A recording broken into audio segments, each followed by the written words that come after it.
So it has been days since we moved forward with the topic. So today we'll be continuing it where we left it. So today we'll be discussing some other characteristics of fearful avoidant. Okay, हम लोगों ने उसकी basic definition देख ली थी and also we saw pull and push dynamics. So उसके आगे क्या आता है that to recognize that are you fearful avoidant or not, you need to know the other characteristics as well.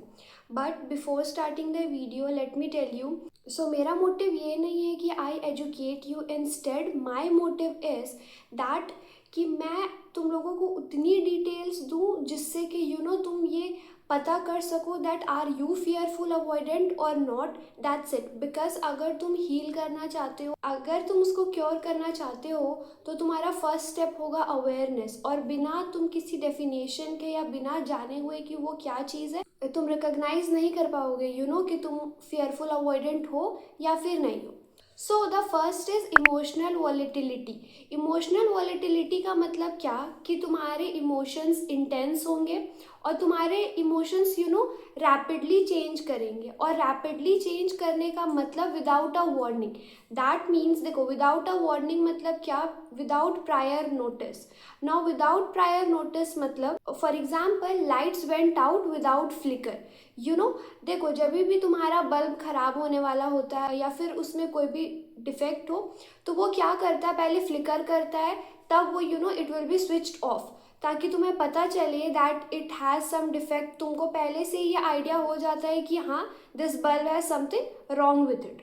But without prior notice मतलब क्या, तुम्हें बिल्कुल भी पता नहीं चलेगा कि आगे कुछ खराब होने वाला है. सो this is an example of an event. Okay, मैं तुम्हें एक इमोशनल इवेंट का एग्जाम्पल देती हूँ. For example, he ended the relationship without warning.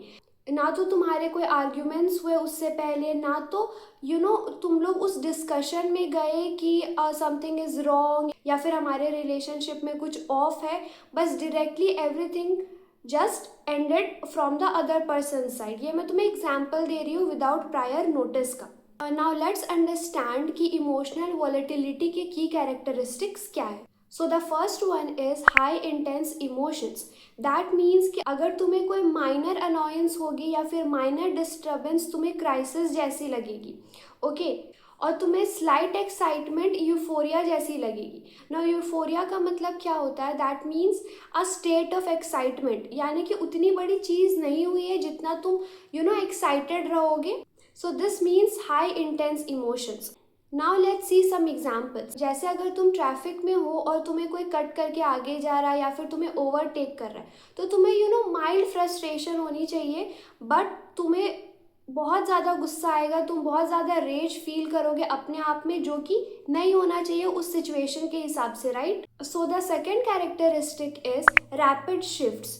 Rapid shifts मतलब क्या कि देखो, तुम एक एक्सट्रीम इमोशन से दूसरे एक्सट्रीम इमोशंस में बहुत जल्दी स्विच करोगे. फॉर एग्जाम्पल, तुम्हें बहुत बड़ी गुड न्यूज़ मिली है, ओके, और उसके तुरंत बाद इस गुड न्यूज़ से तुम बहुत ज़्यादा खुश हो गए. अब इसके तुरंत बाद तुम्हें एक फ्रेंड का टेक्स्ट आता है जो कि तुम्हें उतना अपीलिंग ना लगा हो, तुम्हारा थोड़ा मूड ऐसा टेक्स्ट हो जो तुम्हें कुछ खास पसंद नहीं आया, तो तुम अचानक से उतनी बड़ी गुड न्यूज़ के लिए जो तुम उतने खुश थे, अब तुम बहुत ज़्यादा अपसेट हो जाओगे just because of that text. तो तुम सोचो, वो टेक्स्ट उतनी बड़ी चीज़ नहीं थी. तुम हैप्पीनेस के एक्सट्रीम स्टेज से अब तुम अपसेट होने के एक्सट्रीम स्टेज पे आ गए हो. So this is rapid shifts. Now the third characteristic is slow return to calm state. देखो, slow return to calm state मतलब अगर एक बार तुम्हारी कोई फीलिंग ट्रिगर हो गई, तो तुम उस नॉर्मल स्टेट में आने में बहुत ज़्यादा टाइम लेते हो. And let me tell you, ऐसा क्यों होता है, क्योंकि दैट काइंड ऑफ पर्सन उस चीज़ को बार बार रिपीट करता है अपने दिमाग में. ओके, बार बार उस चीज़ को अपने दिमाग में रिप्ले करने से क्या होता है, उसका इफ़ेक्ट कम होने के बजाय उसका इफ़ेक्ट सस्टेन कर जाता है. So you get stuck to that feeling. और अभी से I take my example rather than saying कि तुम ऐसा करोगे, I take it to myself कि मैं ऐसा करूँगी या मैं ऐसा करती हूँ. ओके, सो देखो, हमारे ब्रेन में अलार्म सिस्टम होता है, ओके, इमोशनल अलार्म सिस्टम. तो slow return to calm state का मतलब क्या कि तुम्हारा इमोशनल अलार्म सिस्टम ब्रेन का एक बार ऑन हो गया तो तुम्हारा रीसेट बटन काइंड ऑफ टूट जाता है, सो दैट तुम वापस से नॉर्मल स्टेट में नहीं आ पाते हो।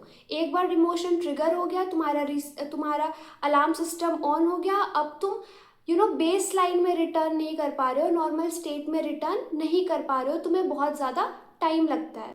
So the next characteristic is out of proportion reactions. देखो, जितना बड़ा इवेंट है उसके साइज से मेरा रिएक्शन काफ़ी ज़्यादा बड़ा होगा, that is out of proportion reaction. Like एक इवेंट हो रहा है तो उसका एक एक्सपेक्टेड रिएक्शन होता है कि हाँ ये इवेंट छोटी सी है तो तुम्हारा रिएक्शन भी उतना ही होगा, बट मैं उस छोटे से रिएक्शन के लिए बहुत ज़्यादा रिएक्ट कर दूंगी। ओके, फॉर एग्जाम्पल मेरे किसी फ्रेंड ने कैजुअली एक कॉफ़ी डेट कैंसिल करी है। ओके, ये बहुत छोटी सी चीज़ है, इसमें मुझे क्या होना चाहिए था, थोड़ा फ्रस्ट्रेशन होना चाहिए था, थोड़ा गुस्सा, बट मैं क्या करती हूँ कि पैसिव अग्रेशन या फिर पैसिव एंगर उसके टूवर्ड्स एक्सप्रेस करती हूँ। दैट मीन्स क्या कि उसने एक चीज़ करी, उसके रिएक्शन में मैं क्या करूँगी, मैं उसे टेक्स्ट कर रही हूँ अबाउट एंडिंग द फ्रेंडशिप, या फिर मैं अपने फ्रेंड को सारे सोशल मीडिया से ब्लॉक कर दे रही हूँ। तो ये काफ़ी ज़्यादा बड़ा रिएक्शन एज़ कम्पेयर टू एक छोटी सी कॉफ़ी डेट के कैंसिल होने के लिए। So I also spiral myself in the thought कि nobody would want to spend time with me. ठीक है, वो छोटी सी चीज़ है, उसे वो इमरजेंसी में उसे इमरजेंसी हो सकती है या फिर उसे कोई अर्जेंट काम याद आ गया हो, कुछ भी हो सकता है, बट मैं अब अपने आप को इस चीज़ में स्पाइरल कर लूँगी कि कोई मेरे साथ टाइम स्पेंड क्यों करेगा। Okay, and I am not worthy of spending time with anybody. Let's go to the second example, a stranger bumps into me. ठीक है, चलते चलते कोई स्ट्रेंजर मुझसे टकरा जाता है। अब मुझे माइल्ड रेज फील होना चाहिए या फिर मुझे थोड़ा गुस्सा आना चाहिए, but instead of that mild rage what happens to me is मैं उस इंसान के पीछे, like I am cursing that person, मैं उस इंसान के पीछे कुछ दूर तक उसको फॉलो करती हूँ गुस्से में। सो this is, I would say कि उस एक्शन के लिए बहुत ज़्यादा बड़ा रिएक्शन है। Let me give you third example कि मेरे किसी को वर्कर ने, सपोज मैंने कोई एक रिपोर्ट बनाई और उसमें मेरे को वर्कर को कुछ नहीं समझ में आ रहा, उसने पूछा कि यहाँ आपने ऐसा क्यों किया। अब मैं उससे चाहती तो पेशेंटली एक्सप्लेन कर सकती हूँ, क्योंकि उसे हो सकता है जेन्युइनली ना समझ में आया कि मैंने ऐसा यहाँ पे क्यों लिखा। तो मैं वहाँ पे क्या करती हूँ, बहुत ज़्यादा डिफेंसिव हो जाती हूँ और मैं ऐसा अपने आप को उस थॉट में डाल देती हूँ कि मुझसे कुछ सही नहीं होगा, और मैं लोगों को बोलने लगती हूँ I should resign from the job because मुझसे कुछ भी चीज़ सही नहीं होती है, सेल्फ डाउट में चली जाऊँगी। ओके, ये चीज़। Now we will discuss hypervigilance. देखो, हाइपर विजिलेंस फियरफुल अवॉइडेंट का सेकेंड पार्ट है। ओके, लाइक उसका सेकेंड कैरेक्टरिस्टिक है। इससे पहले जो मैंने तुम्हें बताया दैट इज़ रैपिड शिफ्ट्स और आउट ऑफ प्रपोर्शन रिएक्शन, वो सारा मैंने तुम्हें इमोशनल वॉलेटिलिटी समझाने के लिए बताया। और यहाँ पे क्योंकि इमोशनल वॉलेटिलिटी पहला कैरेक्टरिस्टिक है फियरफुल अवॉइडेंट का, और ये सेकेंड कैरेक्टरिस्टिक हाइपर विजिलेंस है। Okay, now comes hypervigilance. To understand hypervigilance हम पहले समझते हैं कि नॉर्मल विजिलेंस किसे बोलते हैं। देखो, इसका बायोलॉजिकल रूट क्या है कि ये एक डिफेंस मैकेनिज्म है, एक सर्वाइवल मैकेनिज्म है। ओके, जैसे देखो, एक थ्रेट अपेयर हुआ, सपोज तुम्हारी जो कार है वो आउट ऑफ कंट्रोल हो जाती है, तो तुम्हारे ब्रेन का अलार्म सिस्टम तुम्हें क्या कहता है, ईदर फाइट और फ्ली, जो भी उस समय के हिसाब से पॉसिबल, या तो तुम उस सिचुएशन से लड़ो या तो उस सिचुएशन से निकल जाओ। ये होती है नॉर्मल विजिलेंस। बट हम हाइपर विजिलेंस किसे बोलते हैं, जब मैं कॉन्स्टेंटली अपने पार्टनर की बॉडी लैंग्वेज, उसका टोन, उसका बिहेवियर स्कैन करती हूँ, ताकि मुझे अगर एक छोटा सा भी साइन मिल जाए बिट्रेयल का, या फिर ऐसा लगे कि वो थोड़ा मुझसे डिस्टेंट हो रहा है या फिर वो थोड़ा सा कोल्ड एक्ट कर रहा है, ये जानने के लिए। इसमें क्या होता है, तुम्हारे ब्रेन का जो अलार्म सिस्टम है वो ऑन गार्ड मोड पे स्टक हो जाता है। दैट मीन्स उसे ऐसा लगता है कि थ्रेट इज़ अनप्रिडिक्टेबल, तुम्हें हमेशा अलर्ट रहने की ज़रूरत है, जबकि ऐसा नहीं होता है। और हाइपर विजिलेंस में तुम्हारा गोल होता है टू डिटेक्ट कि कब एक पर्सन हॉट से कोल्ड बिहेवियर की तरफ मूव कर रहा है, so that you can protect your self. क्योंकि तुम्हें पता है अगर वो हॉट से कोल्ड बिहेवियर में स्विच करेगा तो तुम्हें बहुत ज़्यादा हर्ट होगा, राइट। तो तुम अपने आप को प्रोटेक्ट करने के लिए पहले से स्कैन करते हो और फिर अपने बिहेवियर को उस हिसाब से एडजस्ट करते हो। सपोज तुम्हें लगे कि वो तुमसे एनॉय हो रहा है तो तुम अपने आप को थोड़ा डिस्टेंट कर लोगे, या फिर तुम अकॉर्डिंगली अपने बिहेवियर को चेंज करोगे ताकि वो जो शिफ्ट है वो तुम्हें ज़्यादा हर्ट ना करे। Let's understand it a little deeper कि इसका हॉट कोल्ड लव से क्या रिलेशन है। ओके देखो, सबसे पहली चीज़ कि मैं बिलीव करूँगी कि द थ्रेट इज़ अनप्रिडिक्टेबल। क्यों? क्योंकि कब एक लविंग पेरेंट कोल्ड पेरेंट जो कि एंगर शो करे या फिर थोड़ा मुझसे डिस्टेंट हो जाए, मेरी फीलिंग्स को वैलिडेट ना करे, कब वो लविंग पेरेंट से कोल्ड पेरेंट में शिफ्ट कर जाए, ये मुझे नहीं पता है। इससे क्या हुआ कि मुझ में एक बिलीफ सेटअप हो गया, क्या, that the threat is unpredictable.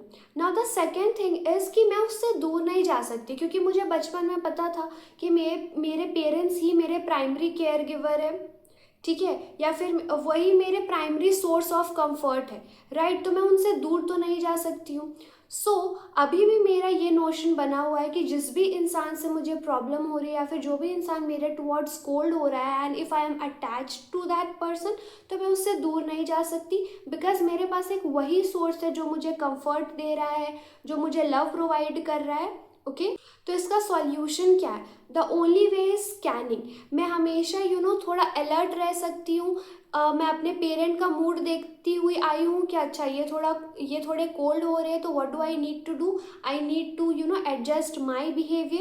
और हमेशा मुझे अपने आप को खुद को ये रेडी रखना पड़ेगा कि वो हॉट से कोल्ड में शिफ्ट करेंगे, तो मुझे ये पहचानना आना चाहिए कि वो हॉट से कोल्ड में कब शिफ्ट करे, सो दैट वो मेरे लिए एकदम सडन हर्ट ना हो। I kind of predict that hurt. Okay so ये थर्ड कैरेक्टरिस्टिक है फियरफुल अवॉइडेंट का, that is negative view of self and negative view of others as well.